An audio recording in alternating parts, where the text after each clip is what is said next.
Salut à tous, on se retrouve aujourd'hui pour l'épisode 1176 du Zap Image. Donc aujourd'hui on a dépassé la barre des 330 000 abonnés sur la chaîne. Donc comme d'habitude je vous remercie en vidéo. Donc merci à tous ceux qui se sont abonnés ces derniers jours, ces dernières semaines. Merci à tous. Et pour ceux qui ne l'ont pas fait, tout simplement, n'hésitez pas. Donc on commence aujourd'hui avec 3 anniversaires en ce lundi 13 juillet. On commence tout d'abord avec le joueur du Real Madrid, James Rodriguez, qui fête aujourd'hui ses 29 ans. Pour le joueur colombien, on peut voir son palmarès. Il a quand même gagné 2 fois la Ligue des Champions, une fois la Liga, une fois la Super Coupe d'Espagne. Il a gagné quand même pas mal de trophées, James Rodriguez, même si actuellement son aventure en Espagne c'est très compliqué. On continue avec un autre anniversaire, c'est le jeune brésilien Vinicius Junior, lui aussi joueur du Real Madrid. Donc lui fête aujourd'hui seulement ses 20 ans, ce jeune crack brésilien. Donc en tout ses stats avec le Real Madrid, 67 matchs, 8 buts et 16 passes D. Donc je suis sûr lui qui deviendra un très grand footballeur, le jeune brésilien. Et le dernier anniversaire aujourd'hui les gars, c'est Moussa Dembélé, l'attaquant lyonnais qui fête lui aujourd'hui ses 24 ans. Ensuite on revient 6 ans jour pour jour en arrière et c'était la finale de la Coupe du Monde 2014 qui se déroulait au Brésil. Donc c'était entre l'Allemagne et l'Argentine et score final 1-0 pour les Allemands qui gagnaient lors de cette finale leur 4e Coupe du Monde. Donc le débrief du match 0-0 au bout de 90 minutes de jeu, donc prolongation, et à la 113e minute le joueur de Dortmund, donc Mario Götze, avait inscrit l'unique but de la rencontre. On peut voir son but, on peut voir aussi la joie des Allemands après avoir gagné cette Coupe du Monde et bien sûr la tristesse de Léo Messi qui avait loupé une fois de plus une finale avec son équipe nationale. Ensuite les gars, on va prendre la direction de l'Angleterre. On va parler des matchs du week-end en Première Ligue. On commence avec le choc et surtout le derby du nord de Londres entre Tottenham et l'équipe de Arsenal. Et c'est Tottenham qui s'est imposé 2-1 dans ce match. Pourtant Arsenal menait 1-0, mais ils n'ont pas réussi à garder ce score. Donc Lacazette, Son et Alderweireld ont été buteurs dans cette rencontre. Donc Tottenham remporte le derby du nord de Londres. Donc derby du nord de Londres dans l'histoire. Donc l'historique des gagnants. Donc hier c'était le 200e match entre Tottenham et l'équipe de Arsenal. Donc en tout 82 victoires pour Arsenal, 65 victoires pour Tottenham et 53 matchs nuls. Donc hier soir c'était la 200e confrontation entre ces deux équipes. On continue avec les Gunners les gars, lorsqu'ils se déplacent sur les pelouses d'un club du top 6 depuis 2015. Regardez ces stats incroyables pour l'équipe de Arsenal. À chaque fois qu'ils se déplacent dans une équipe du top 6 en première ligue depuis 5 ans, à chaque fois c'est quasiment défaite. Donc en 26 matchs, 0 victoire, 10 matchs nuls, les 16 défaites, 21 buts marqués, 63 buts concédés, un clean sheet seulement pour l'équipe de Arsenal quand elle se déplace chez un gros du championnat anglais. Ensuite cette fois-ci on va parler du leader Liverpool qui recevait l'équipe de Burnley. Et surprise parce qu'il y a eu un partout entre les deux équipes. Pourtant Liverpool menait 1-0 mais sont fait revenir.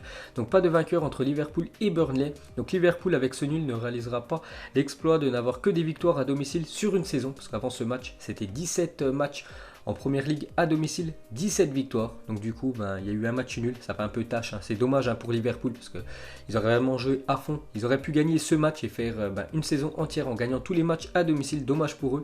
Et c'est la première fois depuis janvier 2019 que Liverpool ne gagne pas un match de première ligue en Anfield. Donc petit coup de mou pour cette équipe des Reds. Ensuite, on va parler de Sheffield United, équipe promue cette année. Une équipe vraiment sous-estimée, sous-cotée, cette équipe de Sheffield United qui a quand même mis une correction à l'équipe de Chelsea 3-0. Donc Chelsea 3e s'incline à l'extérieur contre Sheffield United 6e et perd des points dans la course au podium. Donc très mauvais résultat pour les Blues. Donc depuis que Chelsea a présenté son nouveau maillot, donc avec le gros chiffre numéro 3, donc ils ont concédé 3 buts contre West Ham, ils ont marqué 3 buts contre Watford, ils ont inscrit une fois de plus 3 buts contre Crystal Palace et ce week-end ils ont pris 3 buts contre Sheffield United. La malédiction et la bénédiction est réelle pour cette équipe de Chelsea avec le nouveau sponsor. Ensuite cette fois-ci on va parler de l'équipe de Leicester. Ils ont pris une sacrée correction aussi ce week-end du côté de Bournemouth. Donc Bournemouth c'est l'équipe en 19e position, donc avant-dernière du championnat de Première Ligue. Ils ont mis quand même 4-1 à cette équipe de Leicester.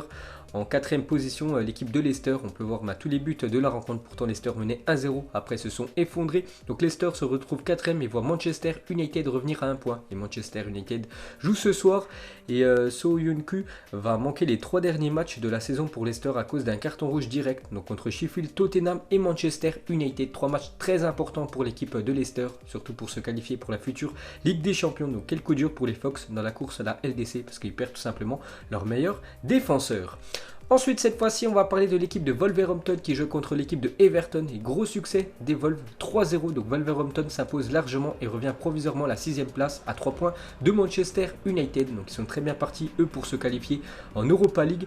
On va parler de l'attaquant Jiménez qui pourrait quitter le club parce qu'il fait quand même une grosse saison. Le Mexicain inscrit cet après-midi son 25e but de la saison, toutes compétitions confondues. Des très belles stats pour lui. On va parler cette fois-ci du coach Nuno. Devrait prolonger jusqu'en juin 2023 à la tête des Wolves. Donc on a une petite info sur cette équipe anglaise. Et pour finir les gars sur ce match, on va juste parler de l'adversaire. Donc l'équipe qui en a pris 3, c'est l'équipe de Everton en Première Ligue depuis l'arrivée de Carlo Ancelotti. Donc en tout 18 matchs, 7 victoires, 5 matchs nuls, 6 défaites. Donc un bilan très mitigé pour Carlo Ancelotti. Donc après 35 journées, ils sont 11e quand même. L'équipe entraînée par l'entraîneur italien. Ensuite, cette fois-ci, on va parler de l'équipe de Manchester City. Eux, à chaque fois, c'est des grosses corrections qu'ils posent ces dernières semaines. Ils se déplaçaient du côté de Brighton et 5-0 pour Manchester City. Je crois qu'ils en ont mis 5 il y a quelques jours contre Newcastle. La même chose, 5-0 pour City cette fois-ci. Du côté de Brighton, on peut voir tous les buteurs de la rencontre. On peut voir un joueur qui a été très bon, les gars. Élu homme du match, c'est Raheem Sterling qui a inscrit un triplé. Donc, triplé de Raheem Sterling, il s'agit de son 3e toute compétition confondue de la saison. Donc, un en Ligue des Champions contre l'Atalanta Bergame, un contre West Ham et un ce week-end contre Brighton. Et Raheem Sterling a inscrit son 27e but, toute compétition confondue, son record. Quelle progression! On peut voir chaque année le nombre de buts qu'il inscrit, toute compétition confondue. Et cette année, tout simplement, c'est sa plus grosse saison en termes de stats. Ensuite, balayé par West Ham 4-0, Norwich est officiellement relégué en Championship. Donc ils sont lanterne rouge depuis quand même pas mal de semaines. Cette fois-ci, c'est officiel, ils descendent en 2e division anglaise la prochaine saison.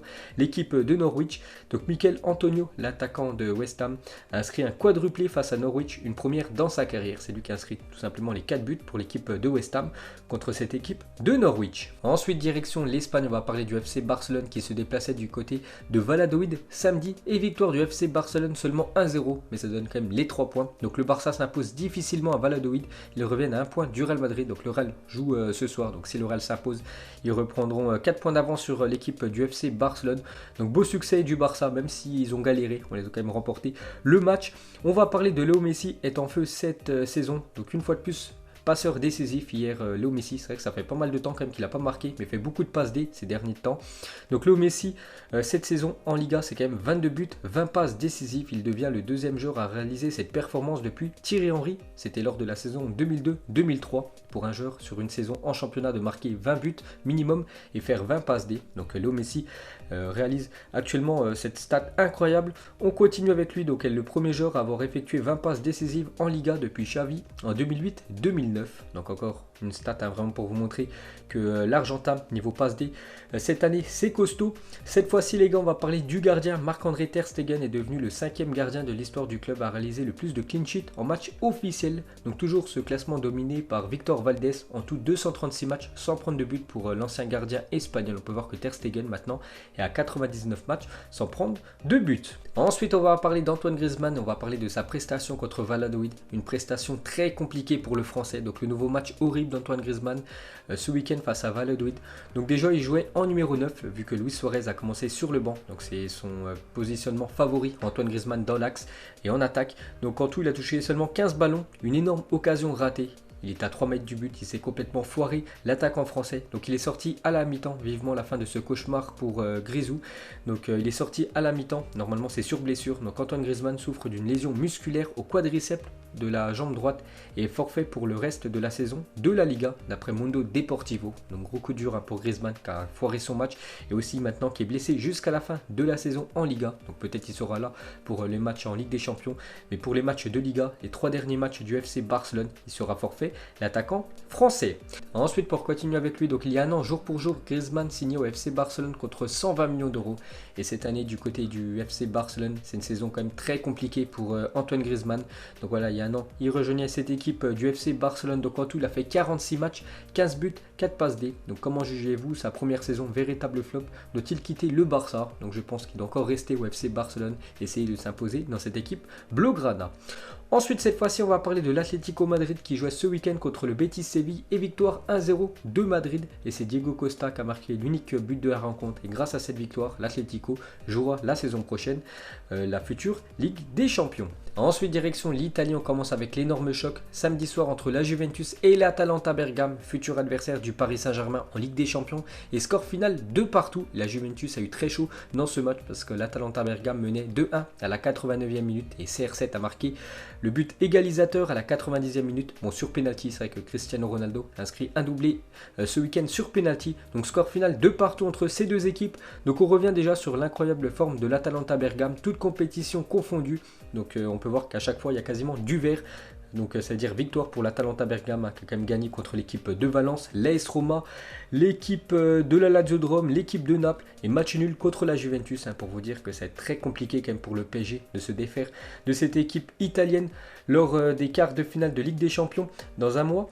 Donc on revient les gars sur la Juventus et on revient surtout sur Cristiano Ronaldo, 35 ans avec la Juventus en Serie A cette saison. Donc des stats incroyables, c'est simple, 28 matchs, 28 buts, 6 passes D pour l'attaquant portugais, un but par match quasiment pour CR7. Des stats incroyables, surtout à 35 ans. Je ne sais pas si j'ai déjà vu des stats comme ça pour un joueur aussi âgé. On continue avec lui, donc il a inscrit un doublé ce week-end pour décrocher le nul contre l'Atalanta Bergame. Le Portugais revient à un but de Ciro Immobile au classement des meilleurs buteurs de Serie A. Donc avant il y avait quasiment 10 buts d'écart entre Immobile, l'attaquant de la Lazio, et Cristiano Ronaldo. Et maintenant il y a seulement un seul but. Donc ça va se jouer entre ces deux-là pour le titre du meilleur buteur de Serie A. Donc Immobile 29 buts, Ronaldo 28 buts. Donc il reste 6 matchs pour les deux joueurs avant la fin de ce championnat italien. On continue avec CR7 a inscrit 125 pénaltys durant sa carrière. Il en a seulement loupé 23, ce qui lui fait un taux de réussite de 85%. C'est vrai qu'il a inscrit encore un doublé sur pénalty. On peut voir que c'est un exercice qu'il arrive très très bien parce que sur 10 pénaltys tentés, il en marque quasiment 9. Ensuite, pour continuer avec le Portugais, regardez sa forme actuelle. Donc sur les 6 derniers matchs, c'est quand même 7 buts pour Cristiano Ronaldo. À chaque fois buteur quand même sur les 6 derniers matchs. Il y a des grosses équipes qu'il a affrontées comme l'Atalanta Bergame, l'AC Milan. Ensuite, pour continuer avec lui, regardez les meilleurs buteurs de la Juventus sur une seule saison de Serie A. Donc toujours ce record est détenu par Borrell. Donc c'était lors de l'année 1934. Donc cet ancien attaquant de la Juventus avait inscrit 31 buts sur une seule saison de Serie A. Donc Cristiano Ronaldo est actuellement à 28 buts. Donc en gros il lui reste 4 buts et CR7 deviendra le meilleur buteur de l'histoire de la Juventus sur une seule saison. N'oubliez pas qu'il lui reste seulement 4 buts à inscrire en 6 matchs et c'est amplement réalisable pour CR7.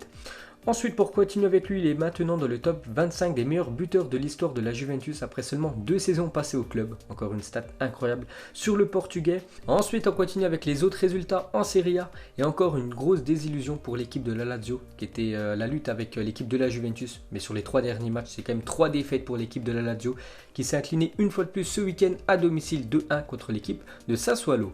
Ensuite, un petit coup d'œil au programme foot de la journée. Donc Manchester United, Southampton, 21h. Inter Milan, Torino, 21h45. Et Grenade contre le Real Madrid, 22h. Ensuite, on revient en France. On va parler du premier match du Paris Saint-Germain depuis la victoire contre le Borussia Dortmund en Ligue des Champions. C'était un match amical hier contre l'équipe du Havre, une équipe de Ligue 2.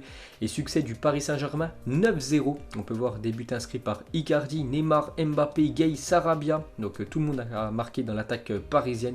Écrasante victoire du PSG. On peut voir aussi qu'ils font la une aujourd'hui. Le journal L'équipe s'est marqué Paris fait une fête avec ce 9-0 hier. Donc voilà les gars, la fin de ce Zap Image 1176. Donc si ça vous a plu, un petit like et je vous ferai l'épisode 1177 demain. Donc moi je vous laisse et je vous dis à la prochaine comme d'habitude. Ciao à tous.